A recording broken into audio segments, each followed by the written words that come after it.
What's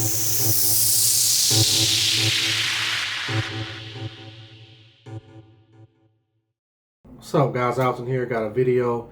Today we're going to be talking about the whole big Joel Osteen Lakewood Church not opening its doors, and all of that type of stuff that's been going on within the past 24 hours or so.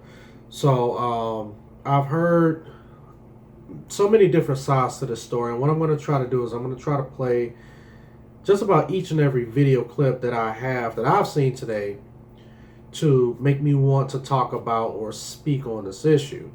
So basically, if you guys haven't heard, there's a story going around that we already know what's going on in Texas. First of all, we already know the flooding situation, the Hurricane Harvey, and there are people who actually need a lot of help. Now, before I actually get into the video, I will say that you guys donate, help as much as you can. I plan on donating and helping out.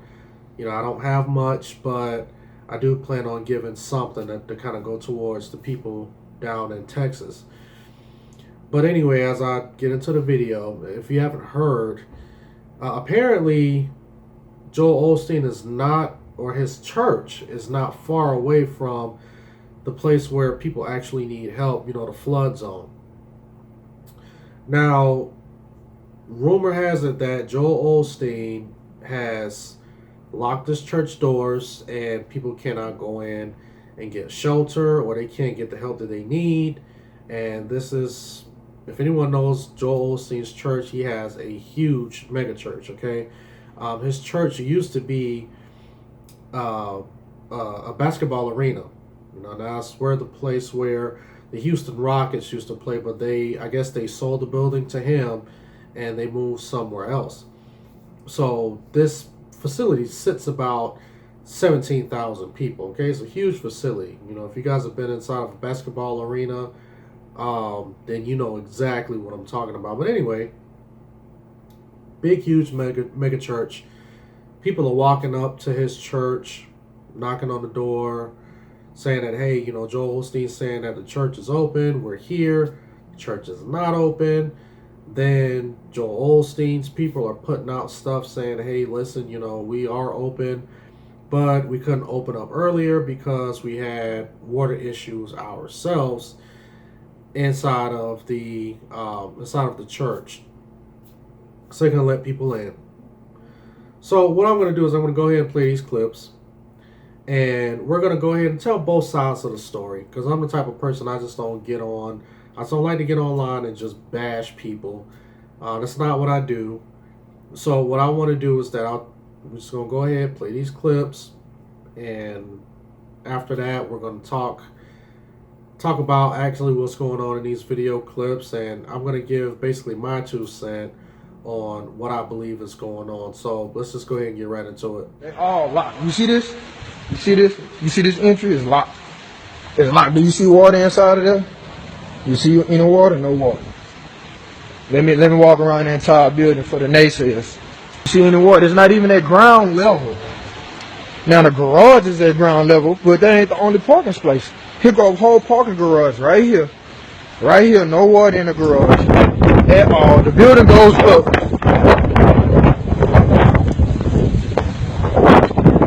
You see this? That's the ground level. Even the ground level drop. I'm up like 2-3 stories. You see that? That's facts. That's facts. And when y'all gather some facts and stop defending stuff y'all know about, then you can come back and try to fact check me. I wouldn't even be posting this if I didn't know no damn better. Alright, so as we can see from that first video, we got a guy who's walking up to the church. He's looking around. He's saying that, hey, he doesn't see any water damage.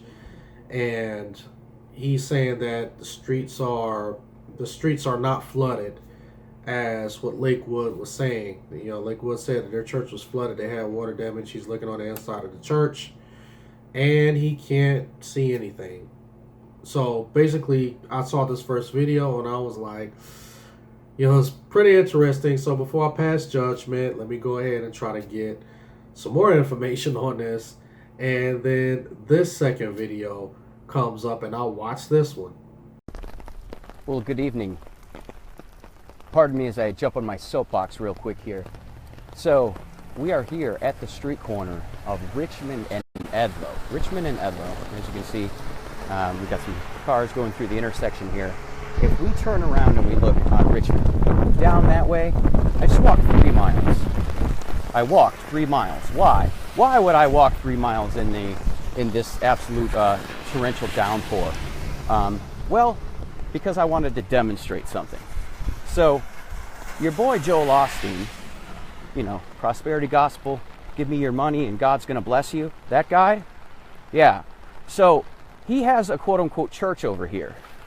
Putting church in quotes because, as you will see, it's not a freaking church. It's a basketball arena. This is actually where the Houston Rockets used to play. It's this square building right over here. You see the Frost Bank building right here. You can see the square building behind it right here. So we're just going to walk up here because, again, if you go over to the Lakewood Church Facebook page, it says that they are closed and they can't turn this into a shelter because it's quote-unquote inaccessible. Somehow this is inaccessible. Again, I'm not sure how it's inaccessible. I just walked 3 miles down Richmond to demonstrate to you exactly what's happening here. So if we walk across the way here, we can see that not only is it absolutely insane to say that this is inaccessible, but it's absolutely insane to even claim that it was ever even flooded. The doors were, there was nothing happening here. This building is engineered to be above ground and safe. Why? Because it used to be called the Compact Center.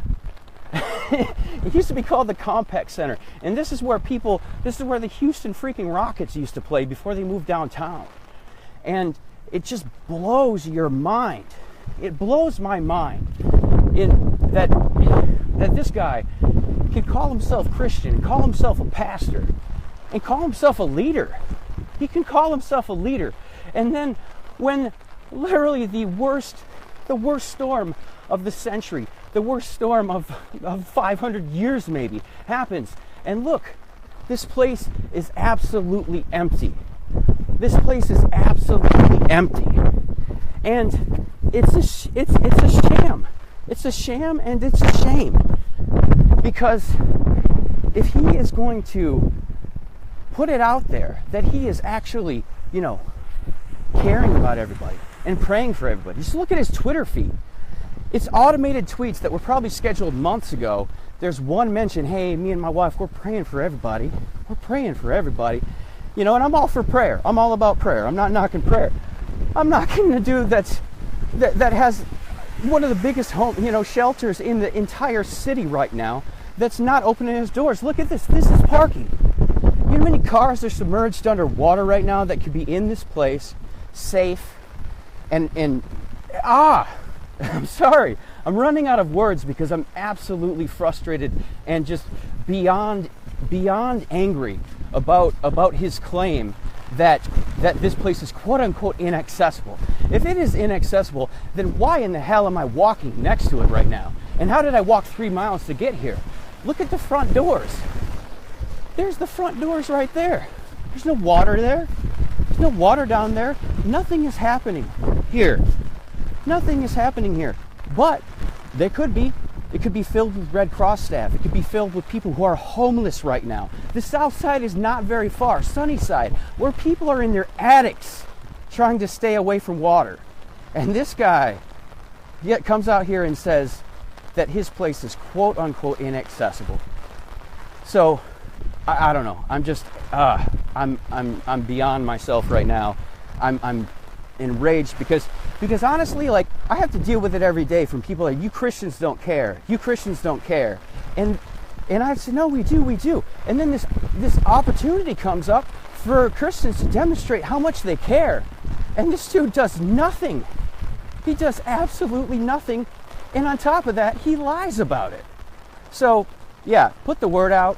Joel Osteen, prosperity gospel, Lakewood Church. This is all nonsense. Hopefully he can be bankrupt within a week or two because he's not helping people. He's helping himself. And, I'm not really surprised. It's kind of what he does. But, share this video, tell some people, and, I don't know, give to the Red Cross. Definitely give to the Red Cross. Pray for us and everything. But I'm going to sign off now. I'm I've been on my soapbox long enough. Thanks everybody for tuning in. And I'm going to start with a 3-mile walk back to my place. All right, y'all. Peace. All right, as you can see, this is another guy, okay? This is a guy. First guy was a black guy. The second guy, he's a white guy. And this guy actually, he's actually a Christian, and he's basically saying the same thing. I'm here at his church. You can see cars driving around. There is no flood waters or anything. And they don't understand why the doors are locked to Lakewood Church. So at this time, I must admit, I was getting kind of triggered at this time, and I was just like, wow, here's two different people going to the same church, and I doubt that these guys knew each other, or they, kind of plotted and schemed to try to make Joel Osteen look bad. So at this point, I was like, man, that's kind of messed up, and Joel Osteen is actually getting exposed right now.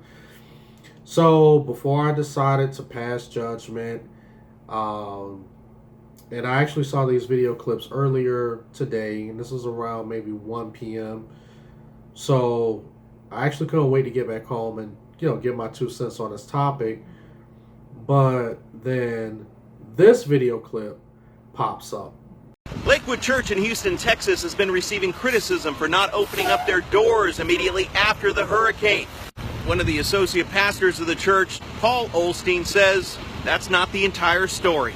And during the period of time that people are being critical of us, the church was inaccessible. I mean, the feeder roads around the church were absolutely inundated with water. My daughter got caught on an overpass on Saturday night, and we almost had to walk 3 miles just to come get her. And Lakewood was really inaccessible during that period of time. Now the waters have receded. And you know what? Now we're doing everything we can to help people. Evacuees are making their way inside Lakewood Church, contrary to what mainstream media is reporting. So that's the real story behind it. This is Eric Rosales for CBN News. All right, so as you can see with this video clip, we see people actually going into the church. We got buses lined up. I think this is a clip from, I think it's CBN News, Christian Broadcasting News Network, and they're there. They're at Joel Osteen's church, and it looks like refugees are going in. And I won't call them refugees, but people who are in need of help right now. They're actually going into the church, and so now I'm kind of conflicted, because I'm like, okay, well, first of all, these guys said that no one was there. Now I'm looking at this video, and I'm seeing people actually go into this place, and we're actually, taking a look at Joel Osteen's brother talk about this. And I mean, I don't know about you guys, but that guy looks just like a Joel Osteen, man. I mean, that is like, I don't know if Joel Osteen has a twin, or, if their parents just have very good genes. But anyway, that guy looks just like Joel Osteen. I just wanted to put it out there. But anyway, but we can see that there's two sides to this story. Now, I got a third video clip. Actually, I got a fourth video clip. And this is from D.L. Hughley. Now, I've criticized D.L. Hughley in the past. I don't agree 100% with what this guy says.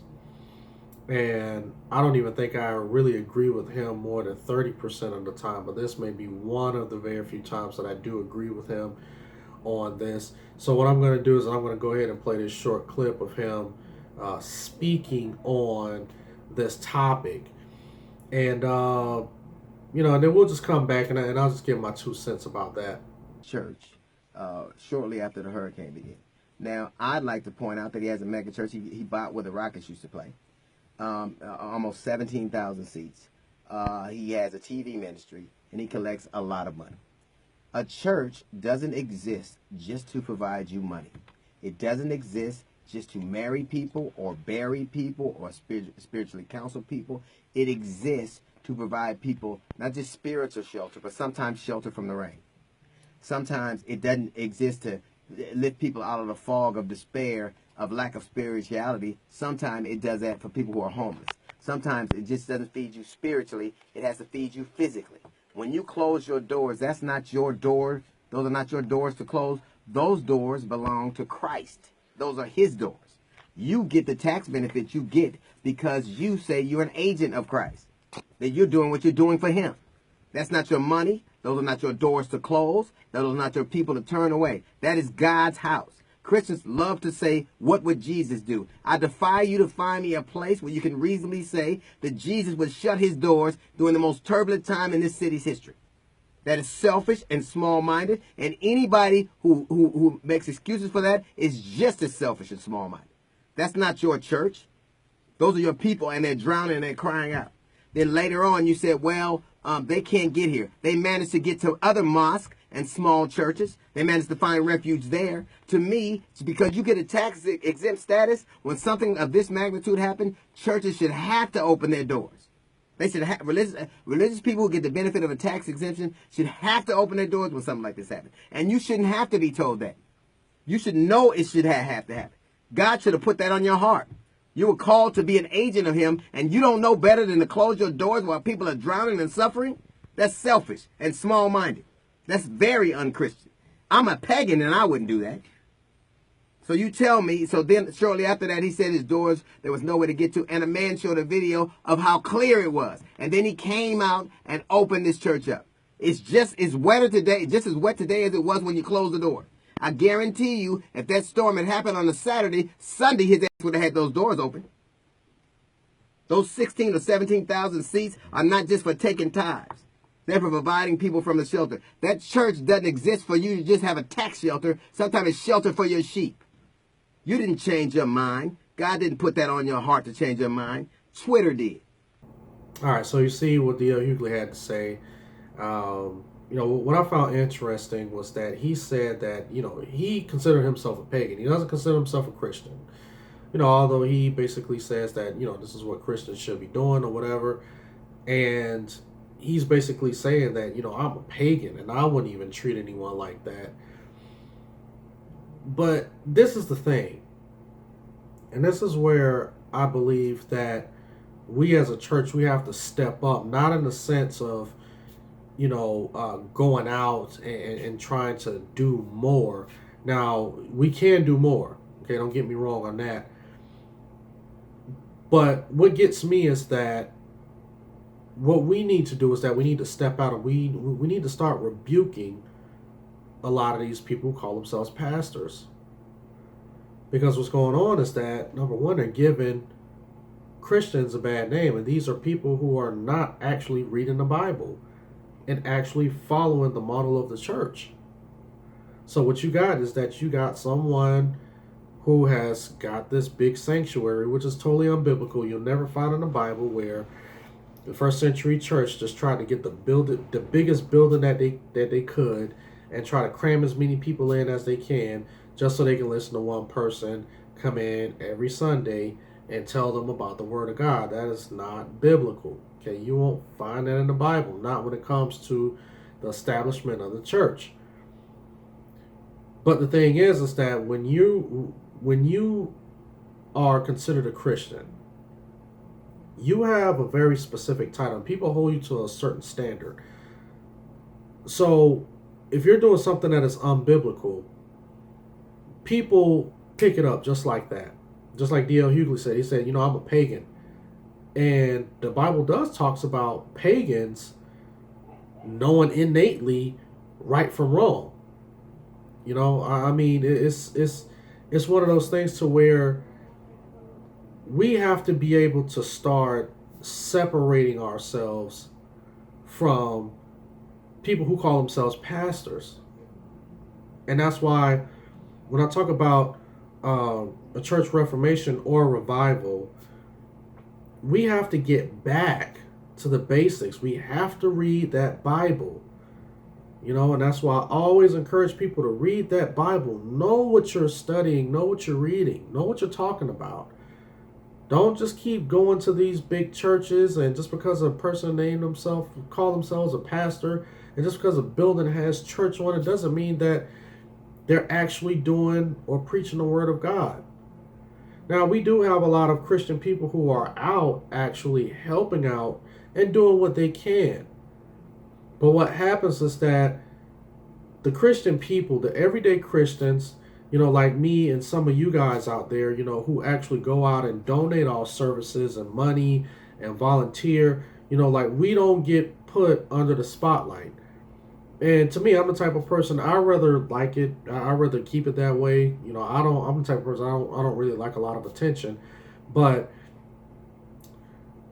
we're not being highlighted in that sense.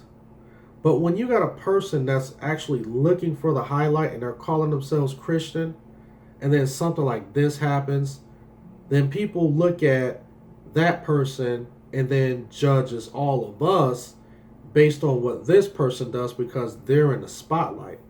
So they say, well, this is what Christians do. And it's just not right. And it's because the people who are actually out calling themselves Christian are actually trying to put themselves out at the forefront. And that's why I say that us as a church, as the body of Christ, not the building, us as the body, the members, we have to start speaking up about this stuff. We got to. We really have to just start coming out and start showing people what the church is. And at this point, I'm just hoping that a lot of people who go to Lakewood will actually begin to see exactly what is going on here and how pastors like this rake in millions of dollars a year. But when a crisis comes, not only are they just doing bare minimum, but it's like they're nowhere to be found. Just like D.L. Hughley said in the video, he was just like, all of a sudden, now that the heat and the pressure is on you from social media, now you want to try to open your doors. Now, my 2 cents is that I'm kind of with D.L. Hughley on this, and I believe that what actually happened was that there was pressure put on Joel Osteen. And when that pressure was applied and all eyes were on him, because for years he built up this ministry, even his father was a televangelist, prosperity preacher guy, and he had a mega church. So Joel Osteen followed in his footsteps. And now Joel Osteen is under the spotlight. So now when something like this happens in his own backyard, now people are looking to see what he's going to do. And I think that once this started to go out, now it was like, okay, well, let's go ahead and open the doors and let's go ahead and put it on camera so everybody can see what we're actually doing. Now, the thing is that I'm going to stop right here and basically say I don't know if his church actually had water issues at the time. They did show some pictures. So I don't know. I can't make that judgment call. All I can say is that based on the evidence and what I've seen is that not only should Joel Osteen have opened his doors, but that city or that area shouldn't need for anything. People, they should have been the first responders because as Christians, we are the first responders. Whether you think about it or not, we're the first responders. Whenever a crisis happens, we should be out there on the front line, especially if it's happening in our own backyard. So, but anyway, guys, I just wanted to go ahead and leave you guys with that. Put my 2 cents in on this whole Joel Osteen Lakewood Church brouhaha. So, as always, guys, we have to continue to start addressing these things out in the open. And I know that there's a lot of people who's not gonna like this video. I'm probably gonna get a lot of thumbs down. I'm probably gonna get a bunch of hate mail, but I'm sorry, man. We have to start addressing this stuff, and we just have to bring it to the light. Because if we can bring this stuff to the light, then hopefully people will actually begin to read their Bibles and study it more and see what the church is about. And church is not about waiting for something to happen so then we can go out and respond. We're supposed to be doing this every day. Every day we're supposed to be out contributing. And I know there's a lot of brothers and sisters who are doing this personally. So, as always, guys, like, rate, share, comment, subscribe. thumbs up. Like I said before, thumbs down if you want to. Let me know what you guys think in the comment section below. You can also reach me on social media, Facebook. I'll have all of that in the link in the description below. And also, you guys can check out my email. Email me, drop me a message. I'll try to respond back as quickly as possible to everyone. But you guys have a blessed day.